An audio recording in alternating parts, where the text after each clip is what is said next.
He was mentally ill probably his whole life. He came to prison mentally ill, but he was never treated. He was never helped for that.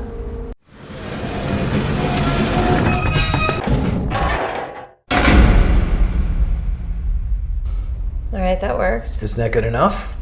How do our S's sound with this diaphragm shit? I don't know. Let's just not just... Say my name. Say my name. Say my name. My name. My full name. My full name. Stop it. Stop it. Oh, Paula Parrish? Yeah, your P's sound pretty good. Paula Parrish. Your P's sound perfect. The perfect P. Yeah. There she is, sitting for you right now, ladies and gentlemen, the perfect P.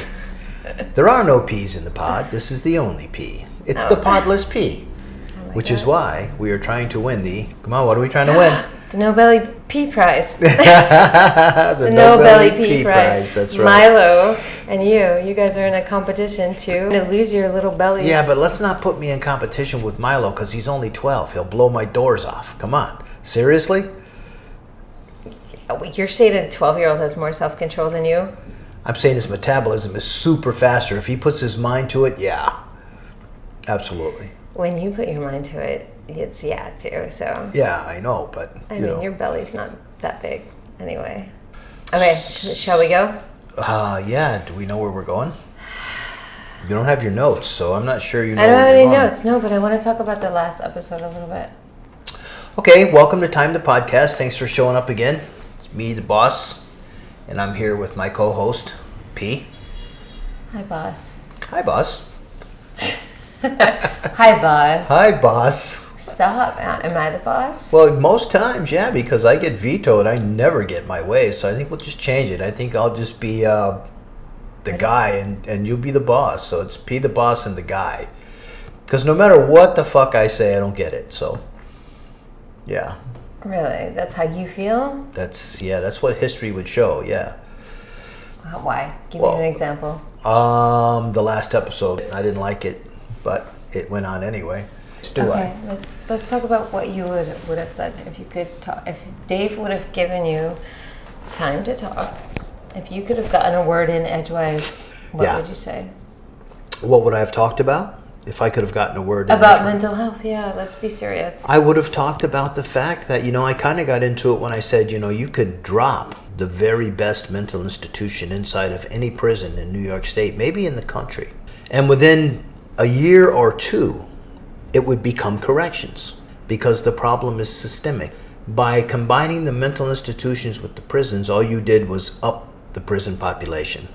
You didn't create any programs that were going to help the mentally disabled or the mentally ill or even the slightly mentally disturbed, and that's the thing I would have talked about. I would have talked about how I seen people come into the system who were just slightly off, and within 5 months you couldn't recognize them and they couldn't tell you their fucking name, Because they're medicated? Because they're just medicated. They're not treated, they're medicated. I know of a couple of stories of people who were, let's say, wrongly diagnosed in prison and given super hardcore meds just to control them. Like that guy who was benching so much in those photos. And they medicated the shit out of him and he fucking lost his mind. He's homeless now. When people try to talk to him, he's fucking ranting. I've said this in an earlier episode, probably episode 2 or episode 3. I said, you either do the time or the time does you. And when the time does you, it does your mind.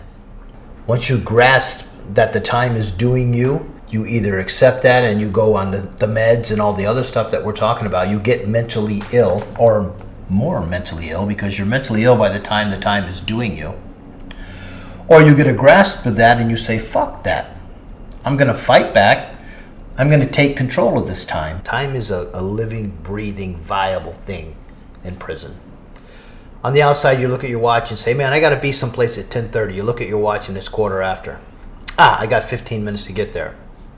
In prison, you need to be someplace at 10:30 and you look at your watch and it's 15:15 and you're like, fuck, I got 15 minutes to wait. You see? Yeah. In the first scenario, you have control of the time. It's not a big deal. In the second scenario, you have no control whatsoever of the time. You've said to me many times, in fact, you said it again today, you're always early. That's part of my mental illness. That's part of what prison did to me. I'll always be early. If I have something to do, let's say you say to me, hey, at 2 o'clock, can you come over and give me a ride? And I say, sure, see you at 2 o'clock. It's 9 o'clock in the morning. From 9 o'clock in the morning until it's time to leave to come here to make it by 2 o'clock, I'm not thinking about anything except I got to be there at 2 o'clock. Wow. That's part of what prison did to me, right? So I can't really function in between, you see? So that's doing the time. In my mind, I'm in control because I'm systematically picking what I'm going to do when I'm going to do it. I can't not do that. A normal person just says, oh, I got to go make it over to Peace House at 2 o'clock. Until then, I'm going to the beach. Or until then, I'm going to go shopping. Or until then, I ain't doing shit but watching TV. That's normal. For a person who's been damaged by doing the time or having the time do them, because the time does us all. That's what I was just thinking, the time actually fucking did you. Yes. Because you're still doing this. This is a product of your incarceration. So the time does us all. Yeah. But in your mind, you have to determine that you're doing the time. It's still like it's like a girl who stays in a terrible abusive relationship with a dude, and she's like, but I'm on top of it because I know he's doing this and I'm aware he's just manipulating me, so it's fine. But you still fucking stay with him. Correct. And you think it's okay because you're in control, but you're not, because you're still fucking living that. You're still in that abusive relationship, and he's still abusing you. So that's what you have. Even if you're aware of it, so you control everything by planning shit. Because you feel the need to do that to control it, the time is doing you. And because it still affects you on the outside, the time did you. Yeah, so I mean, that's a way to talk about it. That's mental illness in prison, right? I mean, this is the perfect picture. If a person can look at that and put that in a globe and spin it around and look at both sides of that, right? That's the perfect picture of mental illness in prison. Everybody has it. The question is, can everybody beat it on their own? Now, here's a third question. Did I beat it? I mean, because here I am, 42 years later, still doing the time. Showing up 30 minutes early. Right? Yeah. Is it because you're afraid of your brain being idle, so you're thinking about what you choose to think about what is next on your schedule? I can't allow my brain to be idle. That's a very good question. That's a very good point that you make. And it shows that you're paying attention to me, that you're intuitive to that. I can't let my brain be idle. For whatever reason, my brain refuses to turn off. It's always thinking about something. If it's not thinking about what I'm going to do next, it's thinking about what I did. And if it's not thinking about that, it's thinking about what I did versus what I'm going to do next and what did I build from that. So my brain never shuts off. And maybe everybody's brain is like that. I don't know. If you tell me to think about something, say you told me to think about a math equation. My brain immediately, when I just now said math equation, my brain immediately drew a problem on a chalkboard. Mm-hmm. So I think in pictures. I don't know if everyone does. My mind thinks in pictures, always has, as far as I know. And that's kind of how I was able to train myself to do the time, because my mind would pick categories. Mm-hmm. So if you could picture this in my mind, if you could picture, remember the old cubby holes like you see in the old movies where a guy would walk up to a hotel and say, I'd like to get a room for the night. And the guy would take the key out of a cubby hole and hand it to him. Uh-huh. So I kind of see my brain like that, like all those little cubby holes and compartments. And each one of those, and that's a picture that's in my mind. When I think self, that picture comes up. And all of those cubby holes are filled with the things in my life that I might need. The memories, the education, the information, anything that I might need is in this catcomb of slots. And if I think, okay, P, there's a slot with P, and everything that has to do with you is in that slot. If I think trial, everything that I can remember about trial that is in a slot. And no matter what I'm thinking, there's a category for me to place things. I can't not place things in a category. That's a mental illness. That's something that That's compartmentalizing, right? So, and it causes me problems, right? The thing that I get at, that I'm trying to get at here, is like you said, what would I have addressed if I had the opportunity to address at the last one when we talked about mental health? That's one of the things that I would address, that I myself had mental problems that needed to be addressed that stemmed from my childhood. What I feel was missing in the last episode, I feel like we seemed callous when we just went to the laughing stuff. I was haunted about the Samuel Harrell story. This guy thought that he was going home. He actually thought he was getting out of prison and he had packed his bags and he was probably super fucking happy. And it turned into the worst nightmare. And then the story that I can't stop thinking about is the guy whose mom died and he was he was cutting at his penis. And that is so fucking disturbing. And that's one of the last stories that Dave told. All of us were affected by that story, all three of us. I mean, right? Hey, had you heard that before? That story? Yeah, but I mean, yeah, I get what you're saying. I felt like we seemed I felt callous. When I listened to it, the episode, after I put it up, and that poor fucking guy, and they beat him up, they fucking beat him up. I mean, maybe, we don't know the story. So here's the other side of it. Like, maybe that guy, he had a shank somehow, right? Maybe he was refusing to give it up and they had to bite him. Like maybe they had to try to obviously they had to try to get the blade from him. And so maybe he was not giving it up and maybe he started punching. Like, I don't know what beat the shit out of him means too. Like, I don't know if you know the story, but I'm so disturbed by the whole fucking thing all the way around. We don't know though if he tried to stab one of them or if he was just out of his head. No one deserves to be beat up in that situation. No one. I'm not condoning that fucking behavior. Here's the thing, right? Here's the deal. Here's what you're saying. You're saying that maybe they had to use some necessary force to stop him from hurting himself. Maybe. Agreed. Maybe we don't know the full story. Or maybe we didn't do. Have the crap beat out of him. Or maybe we do. Or maybe we don't. I've seen it enough times firsthand to believe the story. I know, and I just don't want it to be true, so I'm struggling with it. Don't struggle with it, because struggling with it is what makes people get away with it. I don't want that fucking guy to have been like slicing at himself and then beat up. You can't stop that. You can't bring him back if he did. But here's the thing. So let's say they needed to use necessary force to get this can top or whatever he was using to slice himself up away from him, right? That's fine. You know what? If I was in the position, if I was just walking past his cell and his door was open and I seen him in there doing that, I'm sure I would have walked in and knocked him out with one fucking punch. But you're so strong. Why not just grab his wrists? Why punch him? Because he's got that manic strength going on. You're not going to grab his wrists. And if he gets away from you and gets that fucking blade after you and cuts your throat, you're a dead man. So does it make sense to grab his wrists, or does it make sense to put him to sleep with one fucking punch? How about put him to sleep with a shot of something? Well, where am I going to get that if I'm walking past his cell? No, I'm talking about the COs. They can't do that. They're not allowed to do that. Yeah. They can't do that. How about, so... But they are allowed to use necessary force. There would have been no reason to beat him up. You see what I'm saying? If they'd have done just only what was necessary to get the knife away from him and subdue him, then there would be no reason to beat him to death. So are you saying COs should take boxing training? It's not what I'm saying at all. That's not at all what I'm saying. What I'm saying is life presents itself. When life presents itself, fucking be prepared. If you're going to take a job like that, be prepared. Call one of the psychiatrists. He was mentally ill. He was in one of those facilities, right? Then why do they need to call anyone if he's in a facility? You see what I'm saying? Yeah. They're supposed to be... They still call the COs. And on top of that, where the fuck did he get a can top if he's in one of those facilities? It's just Fishkill. It's a facility that also has a ward for the mentally ill. Mentally ill. So if he's in that ward, where did he get a can top? You see what I'm saying? Maybe it was, who knows what it was. Where did he get anything? Where did David Woods, why didn't you tell the rest of the story, that he actually went to the chapel and sliced himself up after his trumpet was smashed?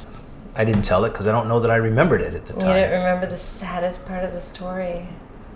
You compartmentalized that wasn't the saddest part of the story. He fucking went to the chapel and sliced himself up because his trumpet got smashed. That's fucking heartbreaking. How did he get a can top? Well, anybody can get a can top in population. You're not going to get a can top in the mental ward. So he was mentally ill in population, like a lot of people in population. Yeah, right? He was mentally ill probably his whole life. He came to prison mentally ill. but he was never treated.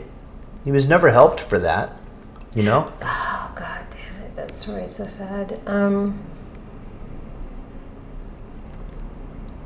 But the thing is, Yeah. let's go back to what we were saying before we get sidetracked. The fact that you felt like that we were laughing during that last podcast when it was so serious about mental illness, right? Okay, but that's the human condition, P. If we can't laugh it off, it's going to overtake us and it's going to fucking destroy us.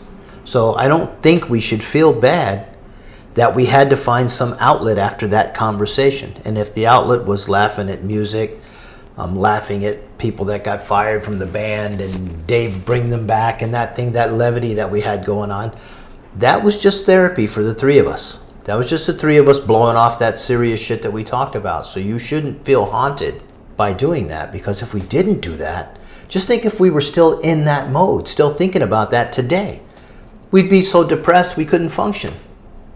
So we have to have that outlet, and that's the outlet, right? But maybe we need to feel it to try to fucking do something about it. The only thing we can do about it as two individuals is the work that we're doing. We have to get that stuff out of our head. Especially you. You need to move on. Not just especially you need space me. in your brain for other stuff. But not just especially me. Everyone in my position.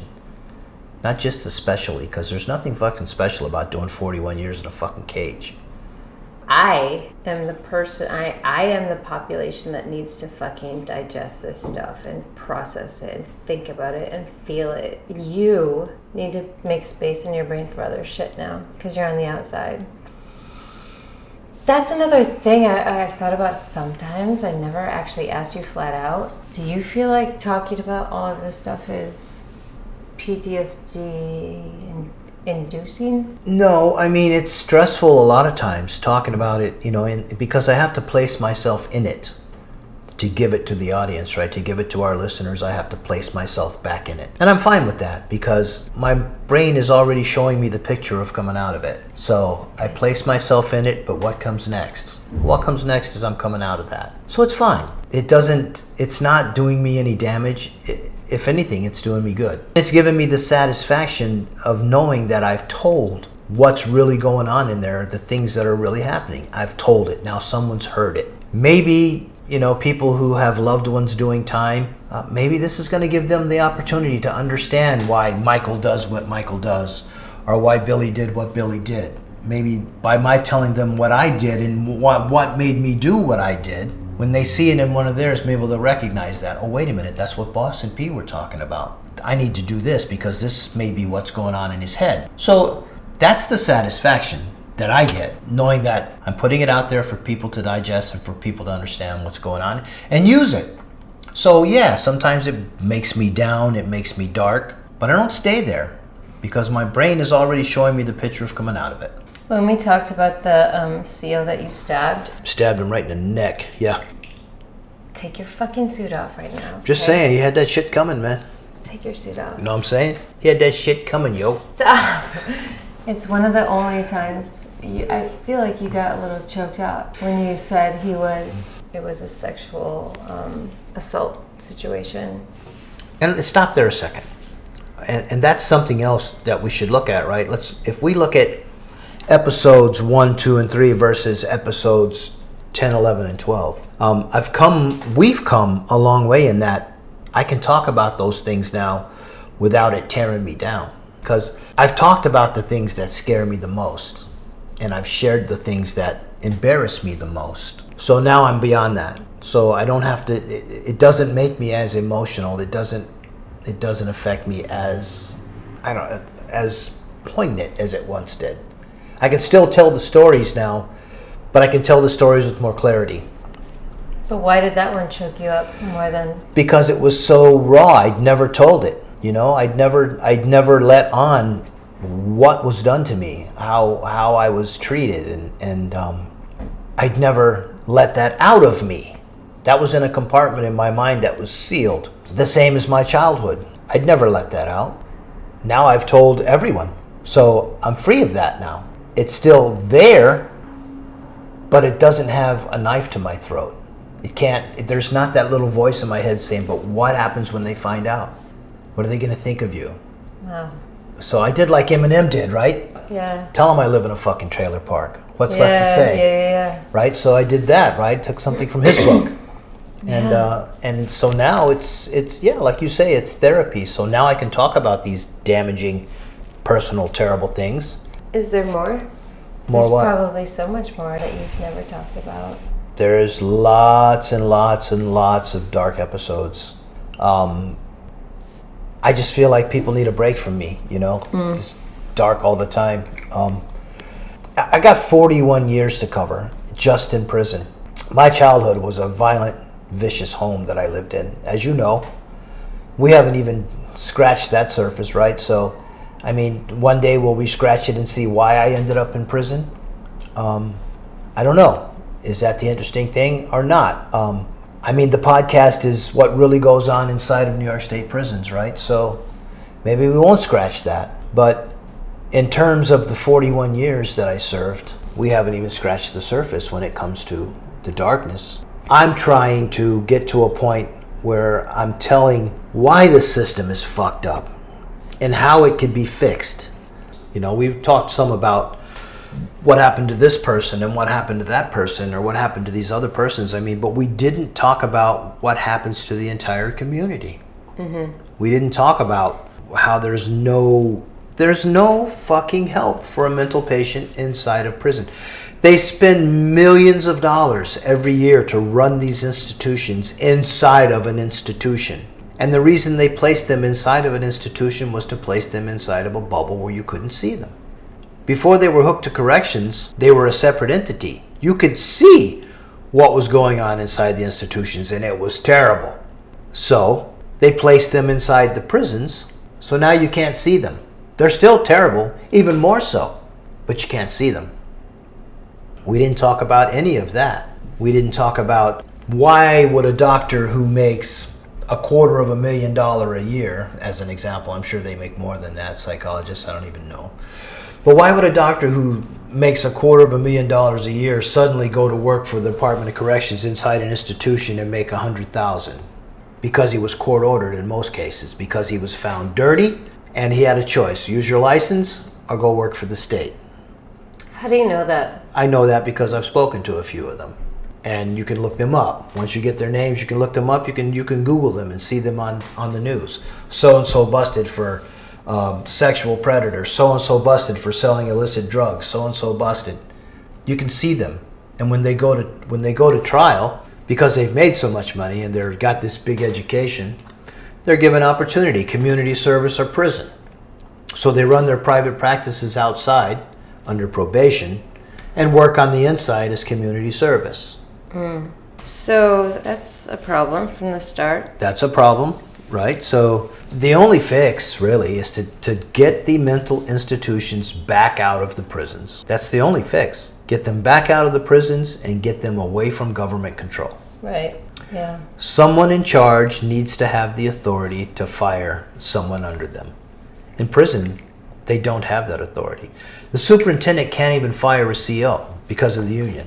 So if you're the superintendent of a facility and you're in charge and responsible for my care, custody, and control, and you've got some renegade beat-up team running around kicking the shit out of people, and you don't even have the authority to fire him or them, then you don't have any control over your facility whatsoever. So your job is it's a farce. It's just a name on a cereal box. It don't mean shit. So what is their job? His job is to run the facility. His job is to see to it that the facility is ran in the manner in which it is written in the books and prescribed to be ran. That's his job. But does he or she decide who's going to work in the box? Does he or she appoint those people, No. in the psychiatric units? And no? No, there's a bid system. So the bid system, the officers bid on the jobs that they want as the jobs come open.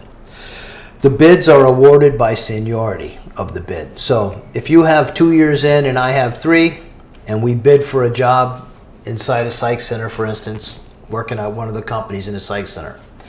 You have 2 years, I have 3, we both bid the job, I get the job. You may be more qualified and maybe better suited to the job, but I got time on the job, it's my job. That's controlled by the unions. So now there are jobs where once you bid them, you have to take certain training. So let's say you bid a job inside of a mental institution And they're going to train you to be an orderly on top of that. So you're a CO/orderly. You're trained how to deal with violent offenders when these mentally ill patients go violent, right? And maybe it's a 60-day training, whatever. You go through this training, you get your little sticker, you're good to go, okay? Mm-hmm. Now, COs are allowed to swap.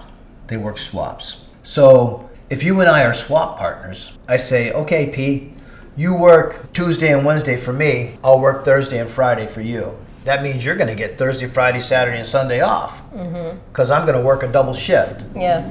Okay, let's say you work inside the mental institution on the mental ward and you've been trained, but your swap partner hasn't. Well, now I'm your swap partner, untrained to work this job, and I'm in this job working it. So where's the training? You know, I've heard about this swapping shifts from every single inmate that I've ever known. It's the worst thing. And they complain about, because then the COs are overworked too, because they're working a few double shifts in a row sometimes. Yeah. That's a fucking problem, right? They're allowed to work a double, then they have to take 8 off. Then they come right back, work another double, take 8 off. So they're going to work, 3 or 4 doubles in a row, 5 or 6 doubles in a row, so they can get a week off. And that's when people lose their shit. That's when people get beat up, people get hurt.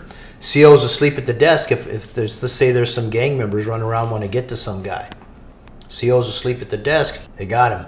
Yeah. Easy prey. And the cop's definitely sleeping at the desk if he's doing a double. I've seen it. You've seen I've seen COs sleeping, just Right. sleeping at their desk. Right. Because they're working doubles. Yeah. So they work 8, sleep 8. Oh man, that is a fucked up aspect of the whole story. Right.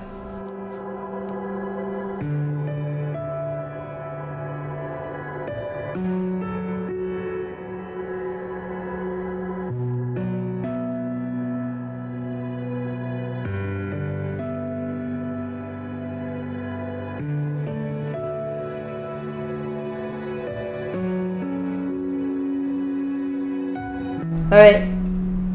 Can we do a status update? Mm-hmm. I lost my fucking therapist. Let's talk about that. So I drove my therapist crazy. He quit. And that's not why, but I don't know what happened to him. I just got a message that said he was no longer my therapist, and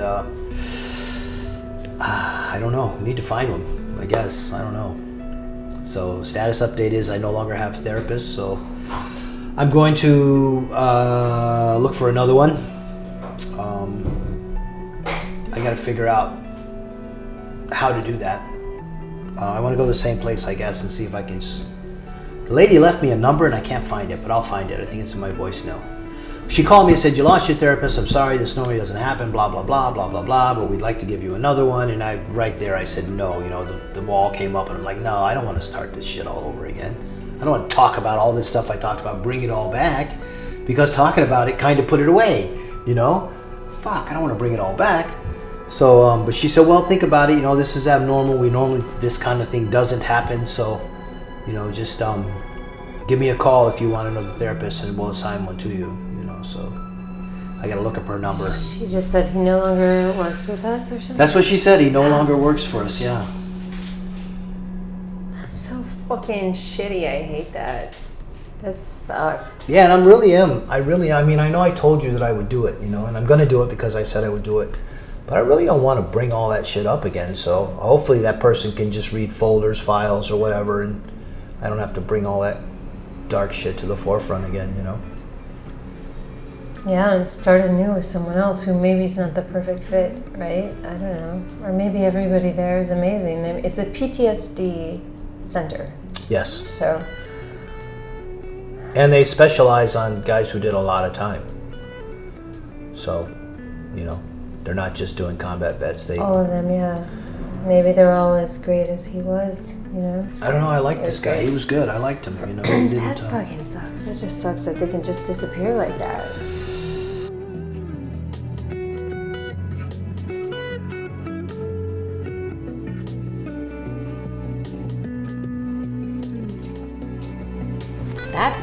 Let's just do a sign off. We talked for a long time already tonight.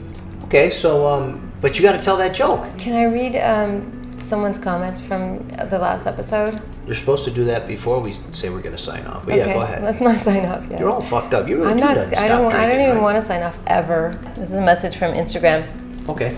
from Clay again, who sends us such awesome fucking messages, right? Yeah. So what's Clay saying today? The first thing he says is dated. That's like saying carburetors are dated or being a blacksmith. Right. He's mad that I said your music is dated. Okay, Thank you, Clay. Thank you, Clay. He also says, so Clay, he used to be a nurse, right? Mm-hmm. When I was an OR RN in Portage, Wisconsin, right? Wisconsin. Stop. We would get prisoners from Columbia County Correctional Institution. I had one who swallowed the bow of his glasses. After we got it out, he asked me if he could stay in the hospital overnight. I said I don't make those decisions. They gave him supper. I like that, supper. People say supper there. Sorry. They gave him supper, and when the guard dozed off, he broke the plastic silverware and swallowed them. They did send him to Lake Mendota Mental Institute. My prisoners were actually the best behaved. I'm grateful. Right, and so he's in line there talking about what we talked about with Patty, who used to swallow spoons, and he's swallowing nuts and bolts and forks and anything he could to go to the hospital and get cut up. Like I said, he was just covered in scar tissue in his abdomen. They'd have to cut him open to get this shit out. That is so fucking heartbreaking, just to spend the night in a hospital to get away from prison for one night or 2 nights. He was sentenced to life, to natural life. He was never ever getting out, and that's the only way he got any humanity. Was the nurses were super nice to him. I mean, you know, behind his back, who knows what they're saying? What's wrong with this fucking idiot? You know, or not. Of course, yeah, but they were super nice to him, and the doctors, and he got attention like a human being. So he would just swallow anything he could get. But not Clay. He didn't laugh. He just thought it was so sad. Obviously, yeah, was I like, see that. God, this guy just wants to stay here. He said, "Can I spend the night?" Right. It's so fucking sad. That's all he wanted, was to stay the night out of prison, to be out of there, out of that shithole, God damn. out of that danger zone, right? There's more. He says, I had thought about working as an RN in corrections, but knew that the culture would rule over policy. Like in surgery, what happens in surgery stays in surgery. I've broken that code by writing up doctors and other staff for inappropriate behaviors. Of course I get ostracized even though I was right. You can change laws like slavery, but the culture finds its way usually through bullying. Yeah, he know. I mean, people do know. Yeah, I mean, that's really astute of Clay to say that. I mean, he's absolutely right there. I mean, you can change the laws, but you can't change the fucking people. Yep. People have to change themselves.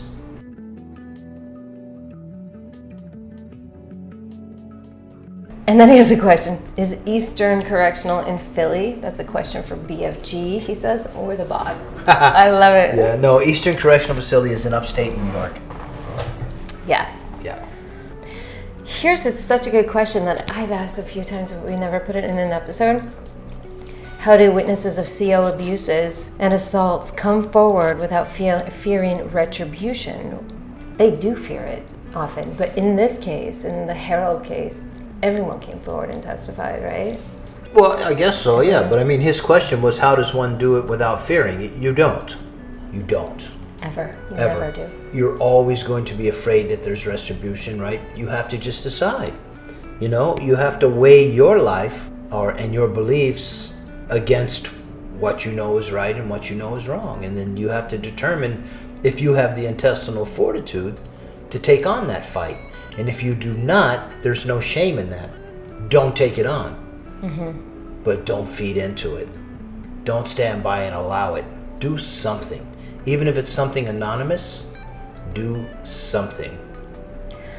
God, this is so relevant right now because you've had 2 instances in the last week where you didn't know what the fuck to do because you're indoctrinated to be afraid of getting involved.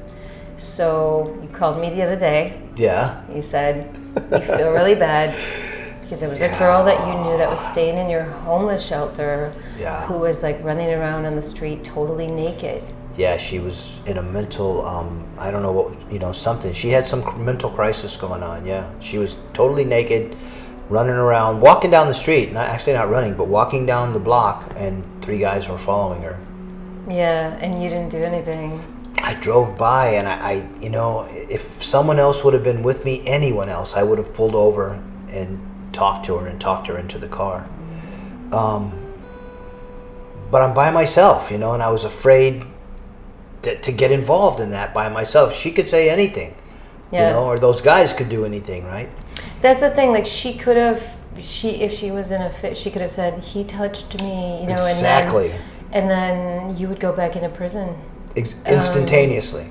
And so I weighed that in my mind, what was going on, where she was at, how far from the house she was, and all that. So what I did do, I didn't do just nothing. What I did do is I quickly drove to the hotel, the shelter where I'm staying, and told the security guards what was going on, and they immediately went out and got her. So I did do something. I didn't do what I would like to have done, but I did help her. Yeah. It's such a fucking horrible situation that you're in, where you can't actually, you feel like you can't help people. Or, for example, which, you know, another thing happened to you when you got into that car accident, that motorcycle accident.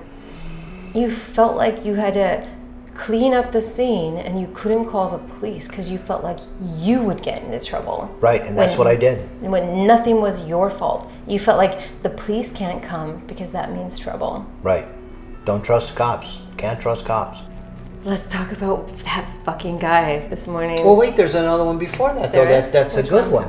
I walked outside, and there was a lady broke down right there with a flat tire and had no idea how to change it, couldn't get help. She's on the phone trying to get someone to help her. Mm-hmm. And I just said, I'll help you. And I just walked over and changed her tire for her. You know, she was ecstatic, like, oh my God, are you serious? And I said, yeah, you know, well, my friend P says that chivalry is not dead when I'm around, you know. And we just kind of laughed. Shook my hand, and off I went. So, but it was a good deed. It felt good, you know. Yeah. Didn't cost me anything, to be kind. It cost me nothing. Like that one time you think that taxi driver was on the side of the road with his hood up and looking puzzled, and you just walked up and fixed something for him. He gave me a ride, right? Yeah, he gave me a ride afterwards. Yeah, he gave me a ride home. Yeah, brought me all the way to Queens. Yeah, that was nice. From Brooklyn. Wow. Yeah, free of charge. Hopped right in, drove me right to the front door. That's cool. That was cool, I remember that. Okay, now this morning. Oh man, I sent you pictures of this too. Maybe you could, oh my. Oh. I'm gonna put these photos on Instagram because they're fucking insane. Yeah. So I go to work this morning. I go to work at 5. So I pull up this morning, park the car, and get out of the car, and I walk down the sidewalk, and there's this dude passed out, laying half in the gutter, half in the street, underneath an 18-wheeler. Looked like he was dead, flat out on his back. Almost with his head under the 18-wheeler. Yeah, with his body's on the curb, basically, on the side of the sidewalk, right? And his head is right at the tire, like it's going to crush his skull if it moves forward. So, I thought he was dead. I didn't know what to do, so I stopped. I'm like, I am not calling the fucking cops if this dude is dead. Fuck that. I ain't getting involved. That's what you said to me. You're like, there's no way I'm fucking calling the cops if this is a dead body. There's no fucking way. No way. That's another thing, right? You feel like you can't because you'll be blamed for it. Yeah, I could get blamed for it. Yeah. So I took pictures instead before I did anything. Before I even got close, I took pictures. I walked around and took pictures. So I took a couple of pictures first, and then I got close to him, and I didn't smell any alcohol on him. I realized later that I didn't smell any alcohol, so he was definitely on pills or something, you know. He was definitely high as fuck when I finally woke him up. So, but when I seen he was breathing, I woke him up. I said, hey, man, you got to get out of the street. You know, look, you're laying under a truck. And he's like, oh, what the fuck, man? I'm like, yeah, dude, get up, you know. Here's the other part. Mm-hmm. The driver of the truck, the 18-wheeler, is asleep in the sleeper. Oh, my God. He comes out when I'm waking the guy up. He did? Yeah, and he goes, holy fuck, I had no idea he was there. I would have ran him over. Oh my fucking God. Probably if I'd have been 20 minutes later, it would have probably been a dead guy there, squashed, going, how the fuck did that happen? Oh my God. Right? Just the head. Yeah. I mean, he looks dead in the photos. When I first looked at those, I was like, oh my God, this is awful. It was so sad. He looks so dead. There's no way someone can be alive, like lying like that with a head off the curb, and there's no in color. front of a tire. And there's no color to him. He looks white, you know. Oh God, Who is that person? I don't know. I thought he was nuts. dead, but I woke him up and he got up and he was high as fuck. You could tell, you know. Yeah. And he didn't really know where he was at. He goes, "I'm just gonna go home." I go, "That's a good idea, man. Just go home," you know. I went to work and I was like, "Oh my god." Oh, this is crazy. New York is insane, right? Wow. Yeah, man. All right, shall we sign off? You got to tell that joke, P. I'm not good at telling jokes. All right, I'll tell it. Yeah, please. Okay. So these two little boys are upstairs, and one is like 7 and one is like 5, and they're brothers. So the oldest brother goes, "I think we can get away with cussing in front of Mom." Little brother goes, "You think so?" He goes, "Yeah." He says, "Okay, well, you go first." So he goes, "Okay, I'll go first." So the big brother agrees that he's going to go the first. So he goes downstairs, and Mom goes, "Hey, good morning, boys. What do you want for breakfast this morning?" And the older brother goes, "I want fucking Cocoa Puffs." She says, "Go to your room. Stay there all day." She looks at the little boy and says, "And how about you? What do you want for breakfast?" He goes, "I don't know, Mom, but it ain't fucking Cocoa Puffs."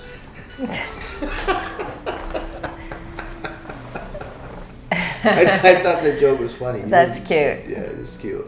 I like it. Yeah. Sign off. I just did. That's it with the joke. We didn't say goodbye. All right, goodbye. That's it. Thanks for tuning in. Adios. Adios. Sayonara for our friend. And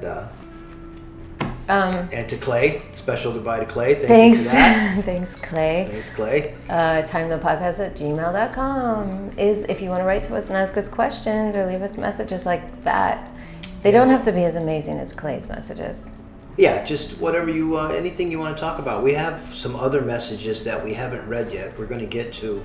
Yeah. We're working up to. So, if you have anything you want us to touch on, you know, like I always say, if you have a family member, you have questions. Like I say, I did 41 years in prison. I'm pretty sure I have an answer for you. Can I read one more comment from someone? Sure. This is from Santiago. First of all, he sent me, or he left a link of my lipstick is popping. That's funny. Okay. Yeah. And then he wrote, "Your podcast is mind-blowing. Some of the craziest, most dehumanizing things I've ever heard. Seriously, no AC in 94-degree temperature. That is beyond cruel and unusual punishment." Truth. Yes, That's I'm sweltering. fucking funny. I'm sweltering even as Right now. It's only 90. It's 90 Today right it's now. 90. Jesus, Yeah. Thanks for being a trooper because, you know, the summer is short. So before we know it, it'll be autumn and then we'll have the windows open. We can't even open the windows now because it's so fucking hot outside. So inside it's probably 88. Outside it's 90. So it's still... All I know is my fucking car has air conditioner and I'll be using it going home. All right. Adios, amigos. Amigos. Sayonara, suckers and non-suckers. Amigoettes, amigos and amigoettes. And Amiguitas. amiguitas. Amiguitas. Chicas. Oh, we're fucking idiots, aren't we? Goodbye, cholos. Bye, everybody. Hey, I say talk to you later, man. That's great. You're Pretty very good. talented. Yeah, I mean, you know. Better than your Irish one. I don't have an Irish one, do I? Yeah, you were doing Irish with Dave last time. Oh, that's right, Laddie Buck, yeah. I better be Irish. I almost spit out my beer. Okay, lass. Won't you be spitting it at me?